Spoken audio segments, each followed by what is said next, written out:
Donc, notre septième exercice, soit f, la fonction définie sur R par f de x égale n demi, ln de 1 plus exponentielle moins x, désigne par CF la courbe représentative de f dans un repère orthonormé. Il nous demande de montrer que f est dérivable sur R, et pour tout x appartenant à R, f prime de x égale, une seconde, donc f prime de x est égal moins 1 demi fois 1 sur 1 plus exponentielle x. D'accord? Une question très très simple. Okay. Une question de rédaction au premier lieu.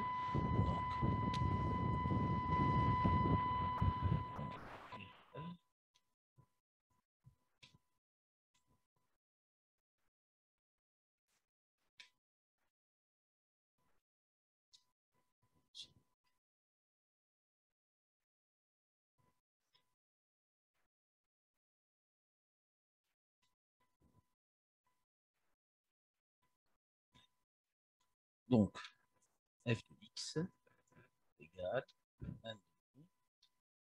ln de 1 plus exponentielle moins x. Premièrement, petit a. Donc, montrer que f est dérivable sur tout R. Donc, l'expression de la fonction, c'est 1 demi ln de 1 plus exponentielle moins x. C'est la composée de la fonction log de x avec 1 plus exponentielle moins x. Donc, une fonction dont l'expression est log de u de x, quand est-ce qu'elle est dérivable? Différence de ln différente de 0. Non, moi je dis strictement positif. Strictement positif. Et dérivable est strictement positif. Donc, on va dire que la fonction qui a x, on lui associe 1 plus exponentielle moins x. Ça, par définition, c'est une fonction dérivable sur tout R. On sait très bien qu'exponentielle x est une quantité strictement positive. Donc, en ajoutant 1, ça reste positif. Donc, et pour tout x appartenant à R, on peut dire que 1 plus exponentielle moins x est strictement positif. D'accord? Et par conséquent, la fonction qui a x, on lui associe ln de 1 plus exponentielle moins x, c'est une fonction qui est dérivable sur tout R. Étant donné que pour tout R, la fonction 1 plus exponentielle moins x est positive. Et par conséquent, on peut dire que la fonction f est dérivable sur tout R. Maintenant, on va calculer f' de x. Quelle expression on a? C'est quelle forme? U en V. Non, bon, U en V si tu veux. Mais on peut dire que c'est ln de U si tu veux. F en G. F en G ou bien ln de U. ln de U, c'est mieux. ln de U, quelle est sa dérivée? Oui. Quelle est la dérivée de ln de U? U prime sur U. On va dire U demi. prime sur U. Voilà. Multiplié par la dérivée de 1 plus exponentielle moins x. La dérivée de 1, ça vaut combien? Moins exponentielle x. Moins exponentielle moins x. Donc 1 c'est 0 et exponentielle moins x c'est moins exponentielle moins x divisé par 1 plus exponentielle moins x. Regardez, qu'est-ce qu'on va faire? On va multiplier en haut et en bas par exponentielle x.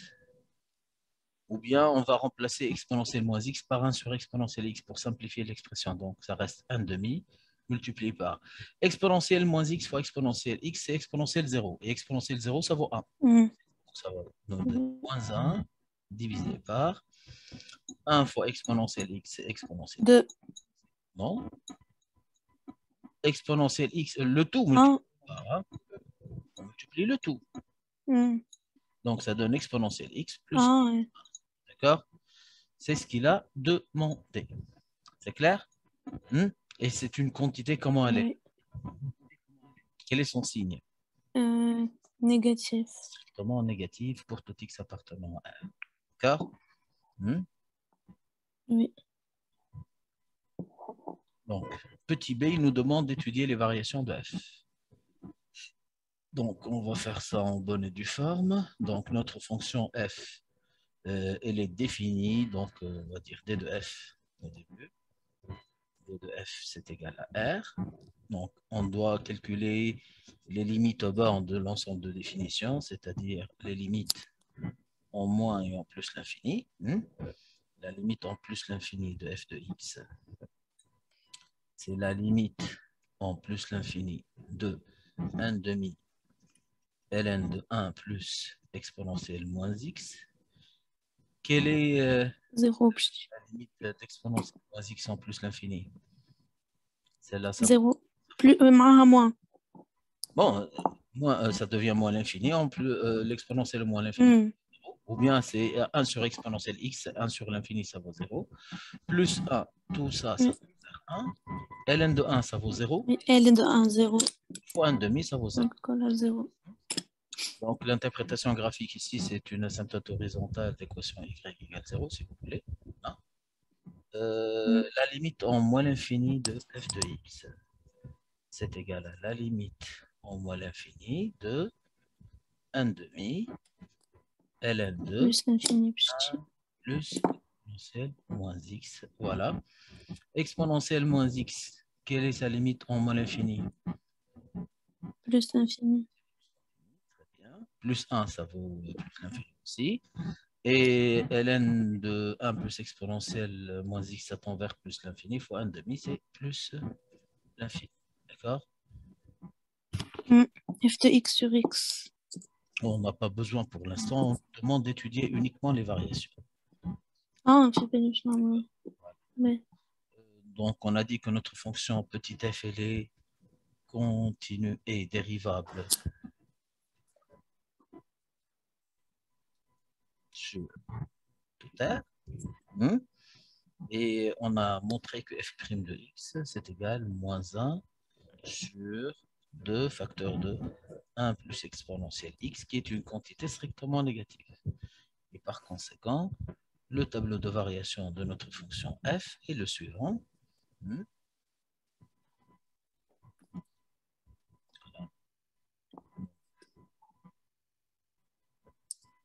Ça, c'est la ligne réservée stream. Voilà. D'accord. Donc, x, l'ensemble de définition, c'est R.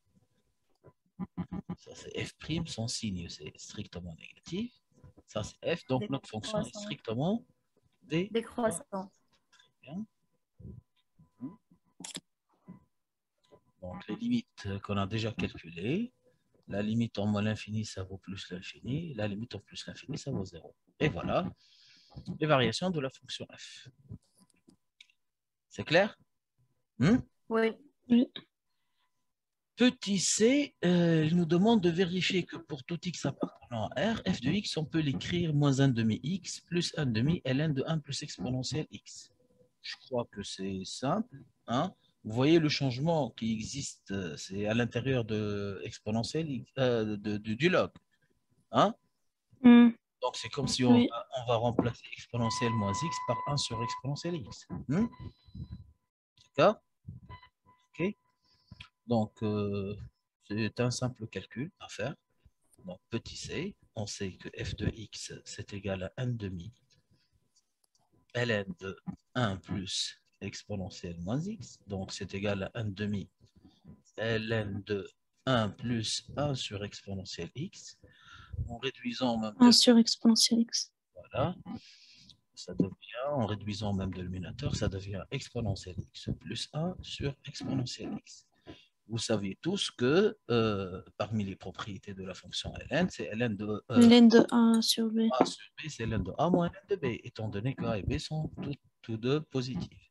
Donc, c'est ln de exponentielle x plus 1 moins ln de exponentielle x. Mais à quoi est égal ln exponentielle x? Hein? À quoi est égal x? Égal à x. Et donc, on peut développer, on va mettre ce terme-là en facteur, donc ça nous fait moins 1 demi x plus 1 demi ln de exponentielle x plus 1. Voilà. Il a demandé. C'est clair?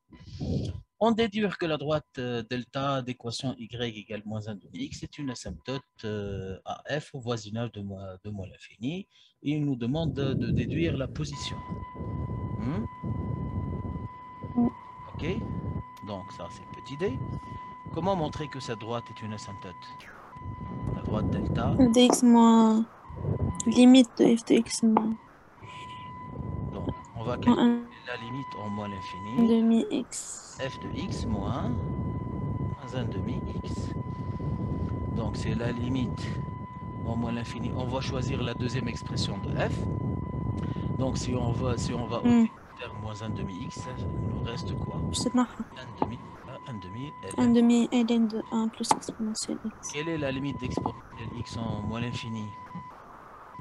0. Donc ça devient à l'intérieur du log, ça tend vers 1. Et ln de 1, ça vaut combien? 0. Multiplié par 1 demi, ça vaut 0. Étant donné que cette limite, la limite de la différence vaut 0. Donc on peut affirmer que delta est une asymptote. C'est de f au voisinage. Asymptote, quel est son type? Oblique. Hein? A, oui. c'est f en moins l'infini. Voilà. Maintenant, pour déterminer la position. Pour déterminer la position, eh ben, on calcule la différence. F de x moins 1 demi x. Et on essaie de déterminer le signe de cette différence. Ça vaut, ça vaut 1 demi. 1 demi. 1 plus exponentielle x. Vous savez tous que pour tout x appartenant à R, exponentielle x est une quantité strictement positive. Positive. Et donc 1 plus exponentielle x est une quantité strictement supérieure à 1. Étant donné que la fonction log est une fonction croissante, donc on peut dire que ln de 1 plus exponentielle x est strictement supérieur à ln de 1. ln de 1 qui vaut 0. On peut dire que ln de 1 plus positif est strictement positif et c'est la différence. D'accord? Donc f de x moins 1 demi x est une quantité strictement positive. Cela nous mène à dire que c'est f et 1 au-dessus. Au-dessus, c'est ça. Au-dessus de delta. C'est clair? Ça va? Oui, monsieur برشا parasite. كنقص parasite. Ça va. مازال ولا ما عادش؟ Ça va, ça va. رجع. Le problème c'est المشكلة اللي يطلع بعد في المونتاج. هكذا مازال بارازيت؟ يتقص ويرجع.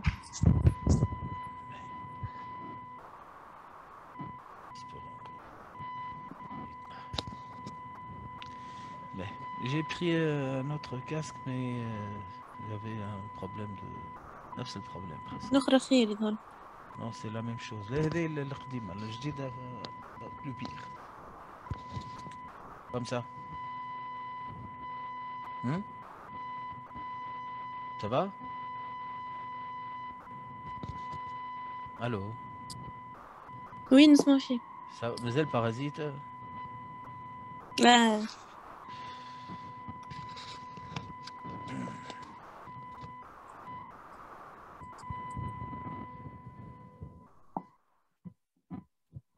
C'est bon, non.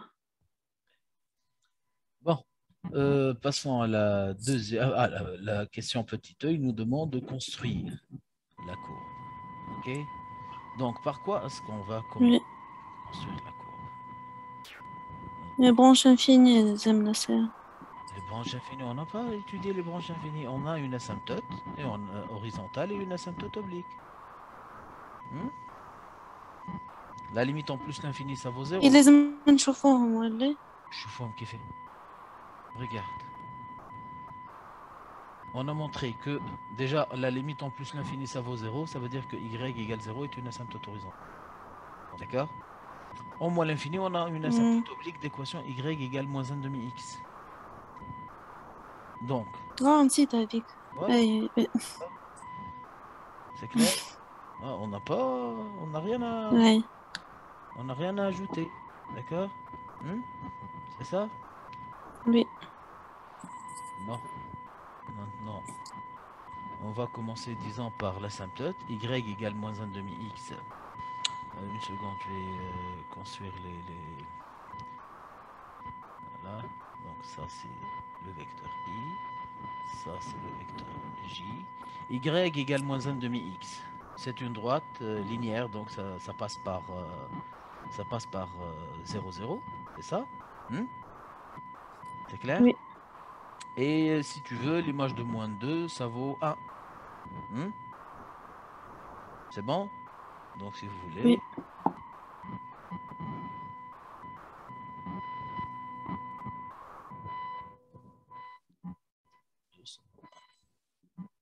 Voilà.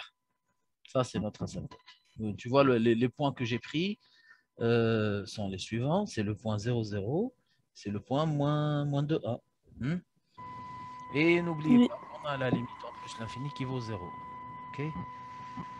Bon, on peut ajouter un point, par exemple, l'image de 0, si vous voulez. Ça fait 1 demi log de 2. Log de 2, c'est 0, presque 0,7. Donc, c'est presque 0,35. Rien que pour avoir une idée sur un point au moins par lequel passe la fonction. Et on va construire notre courbe, une fonction décroissante. Ça limite en plus l'infini, ça vaut 0. Voilà. Et ça, c'est l'asymptote oblique. D'accord? Donc, si vous voulez, je peux utiliser un logiciel de construction de cette courbe. OK? Donc, on va voir qu'est-ce que ça va donner.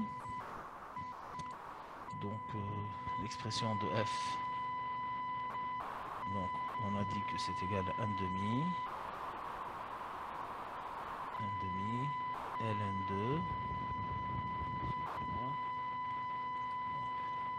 demi, ln2, 1 plus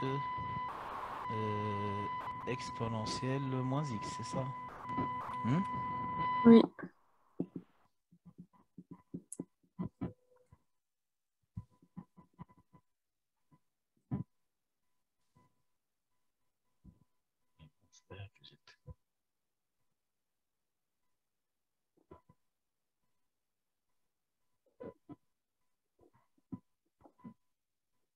Un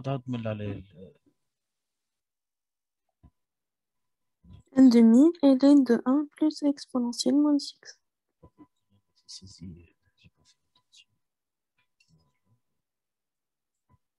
Allez, voilà. Et voilà la courbe de l'autre.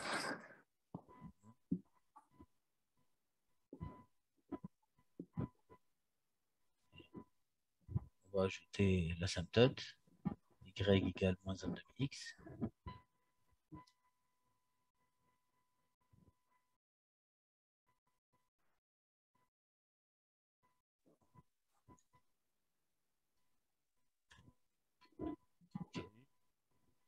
Voilà. Vous voyez? C'est ça le comportement de la courbe. Oui. Donc, comme celle qu'on a déterminée. OK? D'accord? Donc, passe à la question suivante. Deuxièmement, montrer que l'équation f de x égale x admet dans R une solution unique, d'accord, alpha, et on va vérifier que alpha est comprise entre 0 et 1. Comment répondre à une telle question? Objection. Voilà, donc avant F est continu strictement croissante. On va résoudre une équation du type f de x égale x. Donc, les deux membres sont variables. Okay? Si f de x égale un réel, OK, je suis d'accord. On parle du fait que f est une bijection et tout. Mais ici, f de x égale x. D'accord? F de x moins x égale 0. Voilà. On pose, voilà, c'est ça. Donc, deuxièmement. Ça, c'est la technique qu'on utilise. Donc, deuxièmement, on pose G de x ou bien U de x, comme vous voulez. Donc, G de x qui est égal à f de x moins x, bien évidemment, pour x appartenant à l'ensemble de définition de f, c'est-à-dire R. D'accord? Bien évidemment, Oui. on va étudier les variations de G. Ok? D'accord? Donc, la limite en moins l'infini de G de x, c'est la limite en moins l'infini de f de x moins x. On sait très bien que f de x, quelle est la limite de f de x en moins l'infini? F de x en moins l'infini. Vous voyez? Plus l'infini. Voilà, plus l'infini. Et moins x. Plus l'infini. Plus l'infini aussi. Donc le tout, ça donne quoi? Ça donne plus l'infini. Plus l'infini. D'accord? La limite en plus l'infini de g de x, qui est la limite en plus l'infini de f de x moins x. Quelle est la limite de f en plus l'infini? 0. Et moins x.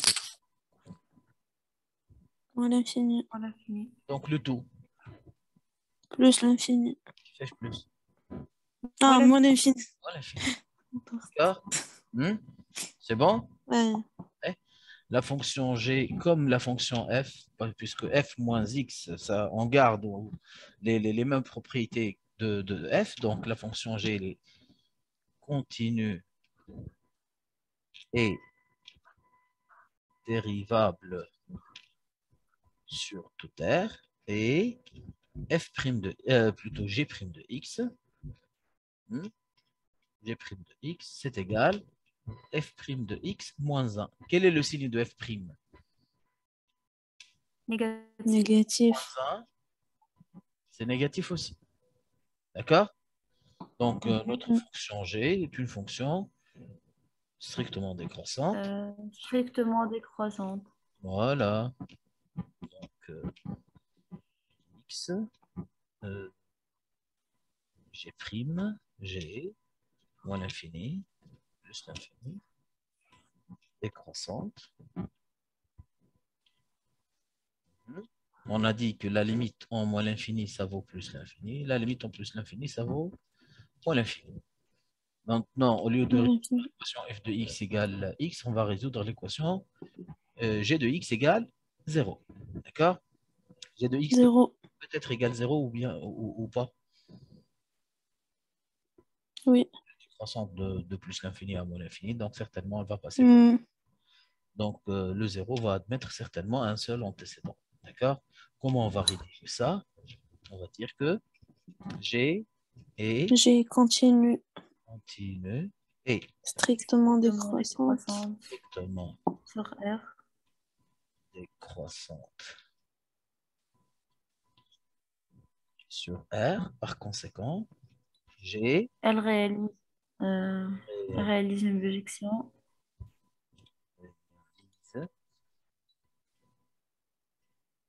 de R sur R. de R sur G de R qui est égal à R. Et comme, bien sûr, 0 appartient à R, donc l'équation G de X égale 0 égale à 0 admet une solution unique. Alpha appartenant à R. D'accord? Conclusion maintenant, l'équation g de x égale 0, c'est la même équation f de x égale x, donc je peux dire que f de x égale à x. L'équation f de x égale x admet une solution unique alpha appartenant à R. Et comme ça, on a répondu à la question. D'accord? Petit b, il nous demande de donner un encadrement de alpha et de prouver que alpha est comprise entre 0 et 1. Hein? On utilise quoi pour justifier que alpha est comprise entre 0 et 1? Ben, tout simplement, théorème des valeurs intermédiaires. appliqué à quelle fonction? F ou bien G? G. G, bien sûr.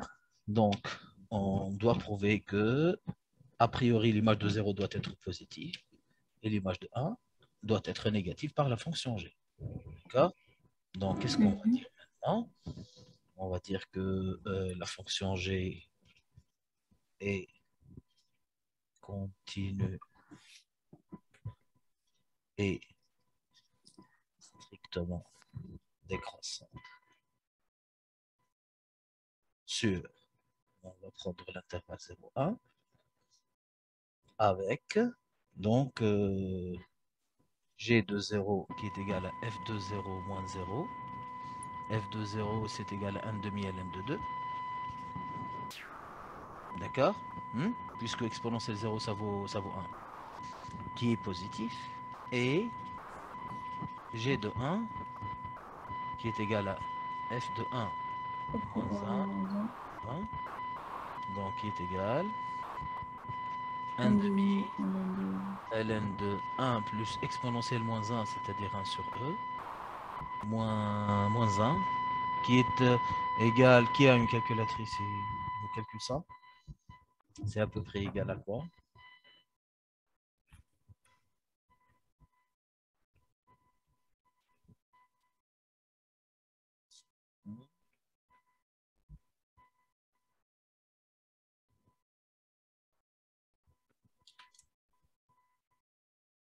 Je sais. Moins 0,8.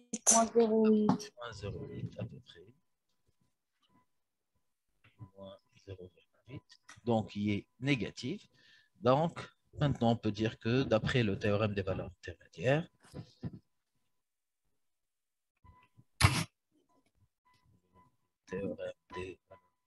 bon, j'écris en abréviation pour aller un petit peu vite, mais on l'écrit en toutes lettres.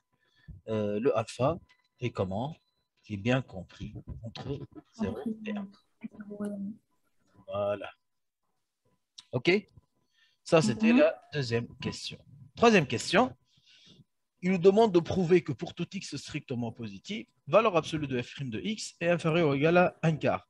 Donc, si vous voulez, on peut dire qu'on est en train de sentir qu'il prépare le terrain pour une suite définie par un plus 1 égale f de n. C'est ce qu'on va voir à la question 4. Et qu'a priori, il va utiliser le théorème des inégalités des accroissements finis. Vous voyez? C'est clair? Donc ça, Oui.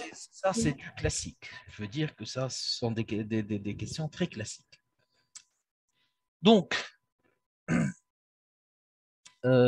comment dirais-je? Pour tout x supérieur ou égal à 0, on a f' de x, c'est égal, on a dit tout à l'heure que c'est égal à moins 1 demi fois 1 sur 1 plus exponentielle x, c'est ça? Oui. Et par conséquent, valeur absolue de f' de x, c'est égal 1 sur, donc 2 fois 1 plus exponentielle x. Vous saviez tous que pour tout x supérieur ou égal à 0, on sait très bien que exponentielle x est supérieur ou égal à exponentielle 0, donc supérieur ou égal à 1. Oui. OK? Oui, oui. Par conséquent, 1 plus exponentielle x, c'est supérieur ou égal à 2. Et par conséquent, 2 facteurs de 1 plus exponentielle x, c'est une quantité positive. Et bon, peu importe, positif. Elle est supérieure ou égale à 2 fois 2, c'est 4. Supérieur ou égal à 4. Et passons à l'inverse. Donc, on va avoir 1 sur 2 facteurs de 1 plus exponentielle x, c'est inférieur ou égal à 1 quart. Inférieur à 1 quart. Et qui est de la quantité 1 sur 2 facteurs de 1 plus exponentielle x? C'est valeur absolue de f' de x. Valeur absolue de f'. Valeur absolue de f' de x est inférieur ou égal à 1 quart. C'est ce qu'il a demandé. Et ça, c'est pour tout x supérieur ou égal à 0. N'oubliez pas. On est parti du fait que x est positif pour dire que exponentielle x est supérieur ou égal à 1. OK? Il nous demande d'en déduire que pour tout x supérieur ou égal à 0, valeur absolue de f de x moins f de alpha était inférieure ou égale à 1 quart fois valeur absolue de x moins alpha. OK? Hmm. Oui. D'après vous, il parle de quoi? Théorème des accroissements finis. Les inégalités d'accroissement fini. La deuxième forme, d'accord? Le corollaire. OK? On ne parle pas de petit m et grand m, minimum et maximum de f', mais on parle de k, le majorant de valeur absolue de f' de x. Donc, on doit rédiger ça en bonne et due forme, comme le mentionne le théorème. Donc, le théorème exige que la fonction soit dérivable sur un intervalle i. C'est clair? Quel intervalle est-ce qu'on va prendre?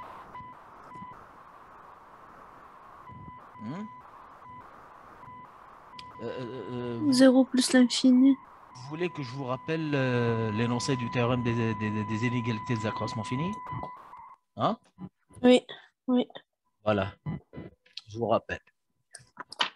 Si f est dérivable sur un intervalle i, première condition. Deuxième condition, c'est que pour tout x appartenant à i, valeur absolue de f' de x est inférieure ou égale à k.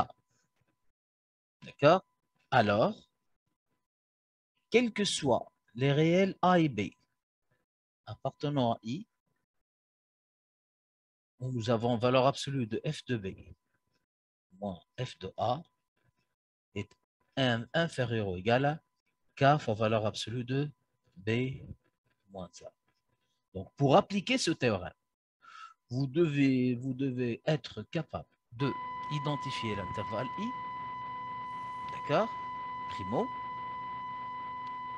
Secondo, d'identifier les réels a et b et appliquer directement le théorème. Donc, quel intervalle on va prendre? Il y a quelque chose de très intéressant. L'inégalité, celle-là, f' est inférieur ou égal à k, elle doit être vraie pour tout x appartenant à i. Nous avons ça. Nous avons la valeur absolue de f' de x inférieur à k pour tout x, comment? Supérieur ou égal à 0. Supérieur ou égal à 0. Donc, appartient à quel intervalle? 0 plus l'infini. D'accord. Et vous avez entre parenthèses f de x moins f de alpha. Bien sûr, on va prendre x positif. Et le alpha, on sait très bien qu'il appartient à cet intervalle. Il appartient à l'intervalle 0 plus 1, Oui. puisque alpha appartient à l'intervalle 0,1. D'accord? Donc, tout est en règle. OK? Donc, on va rédiger ça. On va dire que f est dérivable sur l'intervalle 0 plus l'infini. Premier point. Deuxième point, pour tout x appartenant à l'intervalle 0 plus l'infini, nous avons quoi? Nous avons valeur absolue de valeur absolue de f' de x inférieur ou égal à 1 quart. D'accord? Donc, pour tout x appartenant à l'intervalle 0 plus l'infini, voilà, soit x pour x appartenant à 0 plus l'infini. Et puisque alpha appartient à l'intervalle 0 plus l'infini, on a valeur absolue de f de x moins f de alpha inférieur ou égal à 1 quart fois valeur absolue de x moins alpha. C'est clair? Oui. On peut aller un petit peu loin et remplacer f de alpha par alpha, puisque alpha est la solution de l'équation f de x égale x. Oui. D'accord? Oui. Je peux vous remonter un petit peu à la courbe de la fonction pour identifier le alpha. Là, on a construit la fonction f. Vous savez, qu'est-ce que ça veut dire l'équation f de x égale x? F de x égale x, c'est l'intersection de la courbe avec la droite y égale x. Vous voyez? Ça, c'est la droite y égale x. Le point d'intersection de la courbe avec cette droite-là, c'est ce point-là. D'accord? Son abscisse vaut alpha et même son ordonnée. C'est le point de coordonnée alpha, alpha. Voilà le alpha, graphiquement. OK? Oui. La solution de f de x égale x. Bon, il n'a pas demandé ça, on se contente de ce qu'il a demandé. OK, donc ça, c'était la troisième question. Quatrièmement, comme on l'a déjà prévu, il va parler de suite. OK, soit UN, la suite réelle définie par, donc UN, c'est une suite définie pour n appartenant à n par, voilà, U0, c'est égal à 0, d'accord, et UN plus 1 est égal à f de UN. C'est une suite définie par une fonction, par la fonction f qu'on a déjà étudiée. Il nous demande de montrer que pour tout n, UN est positif. Donc, certainement, on va utiliser les propriétés de la fonction f. D'accord? Comment montrer que pour tout n, UN est positif? On va utiliser Récurrence. la récurrence. Très bien. D'accord? Donc, par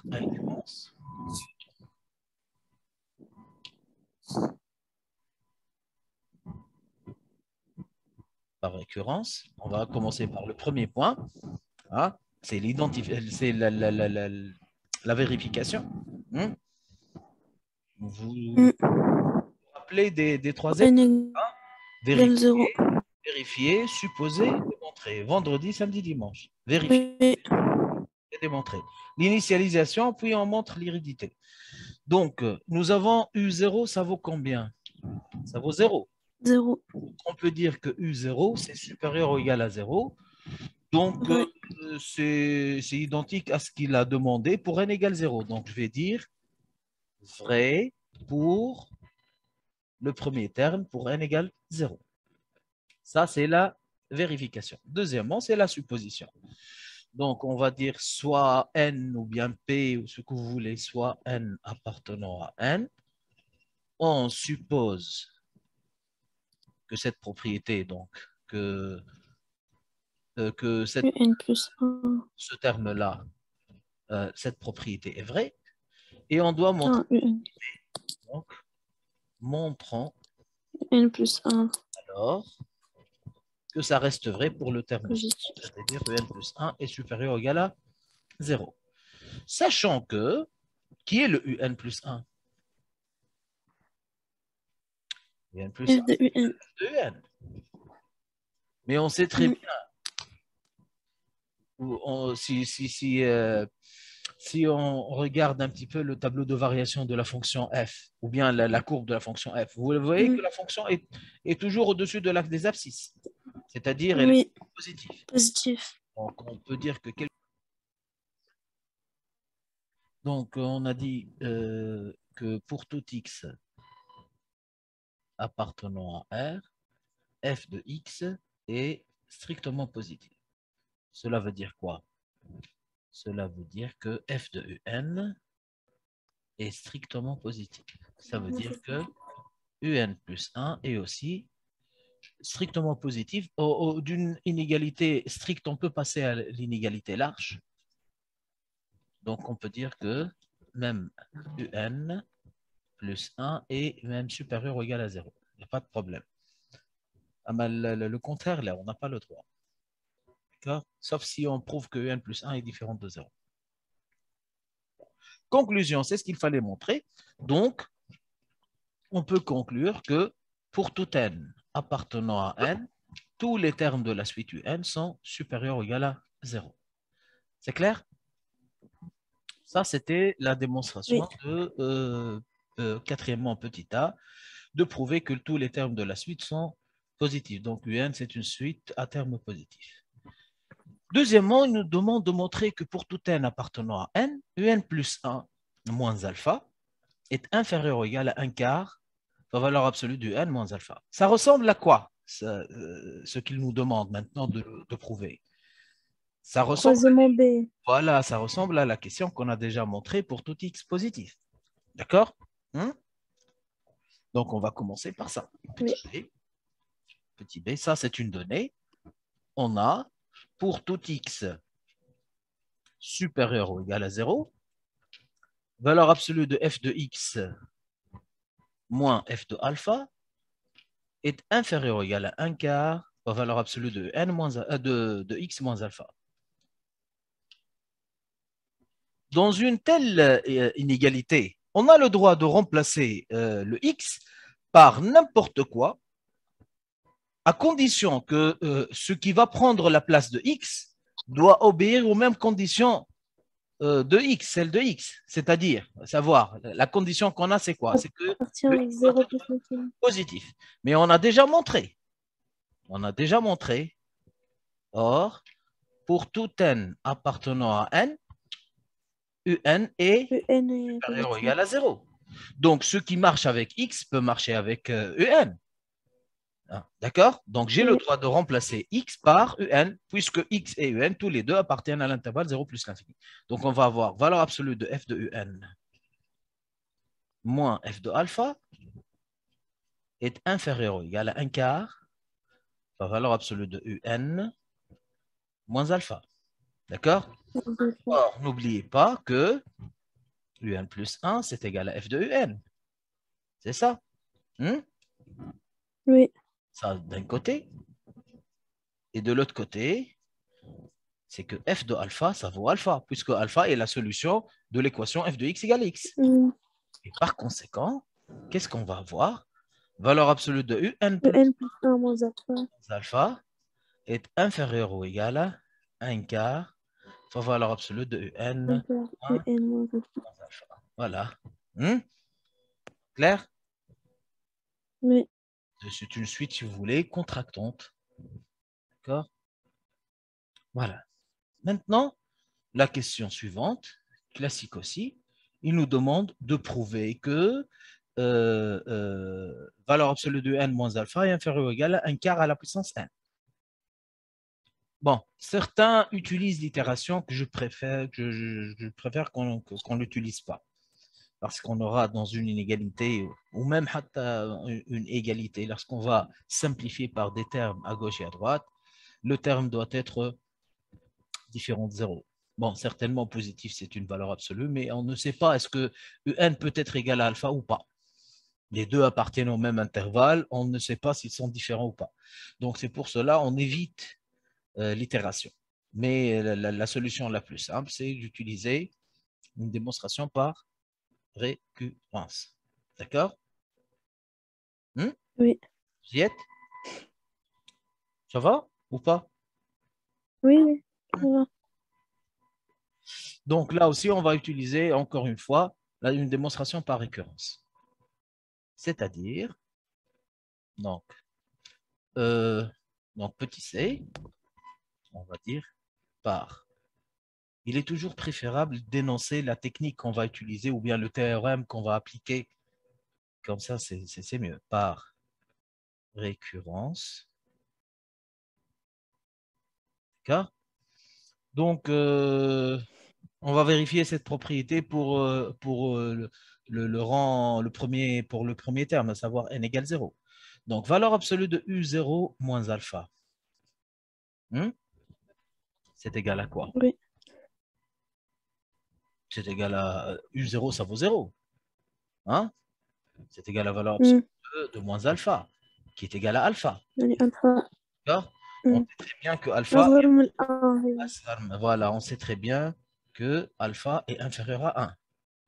Et donc, on peut dire que valeur absolue de U0 moins alpha est inférieure ou égale à 1. On peut l'écrire 1 quart à la puissance 0. Oui, oui ou non? 1 quart puissance 0, ça vaut 1. C'est bon? Oui ou pas? Oui.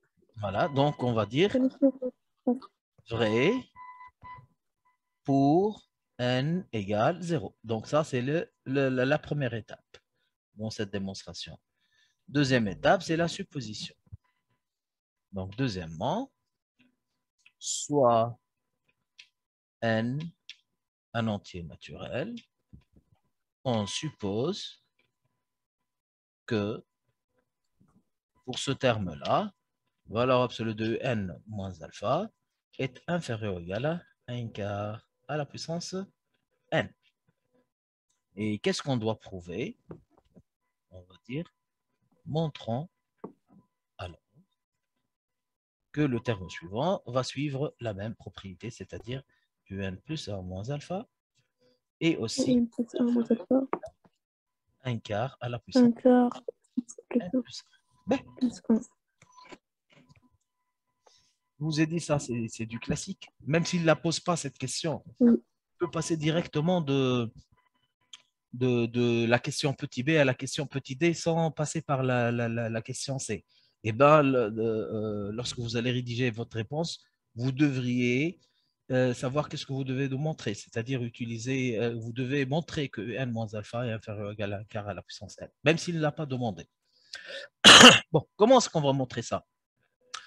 On a déjà prouvé que valeur absolue de n moins 1 plus 1 moins alpha est inférieur ou égal à 1 quart la valeur absolue de UN moins alpha. Et Oui. d'après l'hypothèse de récurrence, déjà, on a supposé que UN moins alpha est inférieur ou égal à 1 quart à la puissance n. Multiplions les deux membres à droite et à gauche par 1 quart. Et qu'est-ce qu'on va avoir? 1 quart fois valeur absolue de n moins alpha est inférieur ou égal à 1 quart fois 1 quart à la puissance n, ça devient 1 quart à la puissance n plus 1. D'accord? Regardez bien. Ça, c'est étoile. ماشي تقعد يتقاسم باش نسمعو فيك. نعم. صوتك قاعد يتقاسم باش نسمعو فيك. Peut-être un problème de réseau. Donc, ça, c'est étoile et 2 étoiles si vous voulez. D'accord? Regardez bien. Dans la première équation, UN plus 1 moins alpha est inférieur à 1 quart fois UN moins alpha. Dans l'inéquation 2, nous avons 1 quart de n moins alpha est inférieur ou égal à 1 quart à la puissance n plus 1. Si vous voulez, on a A inférieur à B et puis B inférieur à C. Ça veut dire que A est inférieur à C. C'est clair? Regardez, UN plus 1 moins alpha est inférieur à 1 quart fois UN moins alpha. Et 1 quart UN moins alpha est aussi inférieur à 1 quart à la puissance n plus 1. A inférieur à B et B inférieur à C. Donc, on peut dire que... Qu'est-ce qu'on peut dire? UN, valeur absolue Valeur absolue de n n plus plus 1. 1 moins alpha est inférieur ou égal à 1 quart à la puissance n plus 1. C'est ce qu'il fallait démontrer.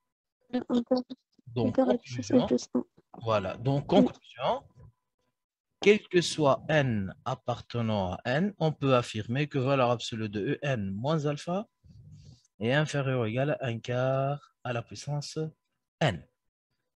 C'est clair? Oui. Oui. Voilà. Finalement, il nous demande de calculer la limite de en. Petit a. Donc, comment est-ce qu'on va arriver à déterminer la limite de cette suite-là? Est-ce que vous avez une idée? UN moins alpha inférieur à 1 quart à la puissance n. Donc, on peut dire que la limite de valeur absolue de n moins alpha est inférieure ou égale à la limite de 1 quart à la puissance n. D'accord? Et regardez, la suite 1 quart à la puissance n, ça c'est une suite. Quel est le type de cette suite-là? Géométrique. Géométrique de raison quoi? De raison 1 quart. Le 1 quart, il est compris entre moins 1 et 1. Donc, à quoi est égale la limite de 1 quart à la puissance n? Donc, lorsque je parle de limite d'une suite, c'est toujours lorsque n tend vers plus l'infini. C'est pour cela que je ne crie pas plus l'infini par défaut. Il n'y a pas de limite autre qu'en plus l'infini pour les suites. Donc, la limite de 1 quart à la puissance n, ça vaut combien? Si j'ai une suite géométrique dont la raison est comprise entre moins 1 et 1. Donc, que vaut sa limite? 0. 0. D'accord? Et par conséquent, j'ai la limite de en moins alpha en valeur absolue inférieure ou égale à 0. N'oubliez pas que c'est une suite à terme positif. C'est une valeur absolue qui est inférieure ou égale à 0. Est-ce qu'elle peut être inférieure à 0? Quelque chose de positif peut être inférieur ou égal à 0. Est-ce qu'elle peut être strictement inférieure à 0? Non. Non, puisque c'est une valeur absolue. D'accord. Donc, sa limite ne peut être que quoi? Elle est strictement inférieure à 0. Donc, ça va être égal à 0. Inférieur ou égal. Ou un conseil, même lorsque vous avez une inégalité. Donc, limite de UN égale alpha. Voilà. Donc, même si vous avez une inégalité stricte, en passant à la limite, hein, l'inégalité stricte devient large. C'est clair? Ouais, bien. Je vous donne un exemple très simple. 1 sur n et 1 sur n plus 1. 1 sur n est strictement supérieur à 1 sur n plus 1. Mais les deux suites ont la même limite qui vaut 0. Donc, en passant à la limite, on va dire que la limite de 1 sur n plus 1 est inférieure ou égale à la limite de 1 sur n. Tu vois? Lorsqu'on passe à la limite, l'inégalité stricte devient large. N'oubliez pas ça. D'accord? Et par conséquent, si la limite de n moins alpha vaut 0, à quoi est égale la limite de un? Ça vaut combien? La limite de UN égale alpha. Trop bien. Alpha. Si vous voulez, c'est le point fixe de la fonction. Lorsqu'on a une suite définie par un plus 1 égale f de n, si la suite est convergente, certainement, elle va converger vers la solution de l'équation f de x égale x, vers le point fixe de cette fonction. C'est clair? Il y a pas mal de méthodes ou bien de techniques. نعم ما سمعتكش. Allô? Ah, je disais, lorsqu'on a une suite définie par un plus 1 égale f de un. Donc, si la suite est convergente, elle ne converge que vers la solution, voilà, une solution de l'équation f de x égale x. C'est le théorème du point fixe, si vous voulez. D'accord? Ouais. Voilà. Voilà, ça, c'était l'exercice pour aujourd'hui. J'espère que c'est clair. D'accord? Si vous avez des questions, vous les posez. D'accord? La prochaine fois, on va essayer de faire autre chose sur les études de fonctions, sur les intégrales, les suites et tout ce qui concerne l'analyse. D'accord? C'est bon? Oui, c'est bon, tu vois. Allez, donc...